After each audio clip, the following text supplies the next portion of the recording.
కొందరు జర్నలిస్ట్ పదం అర్థాన్నే మార్చేస్తున్నారు. సీఎం రేవంత్ వ్యాఖ్యలు కొన్ని పత్రికలు ఉన్మాద ధోరణితో వ్యవహరించే పరిస్థితులు దాపరించాయని సీఎం రేవంత్ రెడ్డి అన్నారు. కొందరు జర్నలిస్ట్ పదం అర్థాన్ని మార్చేస్తున్నారన్నారు. భాష విషయంలోనూ కొన్ని పత్రికలు గీత దాటుతున్నాయని, సీఎం హోదాను అవమానిస్తున్నాయని వ్యాఖ్యానించారు. అలాంటి వారిపై తీసుకునే చర్యలను నిజమైన జర్నలిస్టులు ఆపాదించుకోవద్దని కోరారు. రవీంద్ర భారతిలో జర్నలిస్టులకు భూమి పత్రాలు ఇచ్చే కార్యక్రమంలో సీఎం పాల్గొన్నారు. ఇప్పుడు విపరీతం ఎట్లయిపోయిందనంటే అసలు కంటే కొసరోళ్ళది ఎక్కువైపోయింది.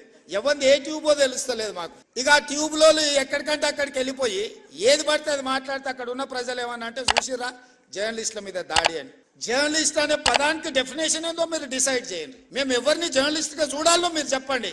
ఎవరు దోస్తే వాడు ట్యూబ్ పెట్టుకొని ఆ ట్యూబ్ లో పెట్టుకొని వాడు మెడలో పట్టేసుకొని మెడలో ఇది కట్టుకొని వాడు నేను ట్యూబ్కో జర్నలిస్ట్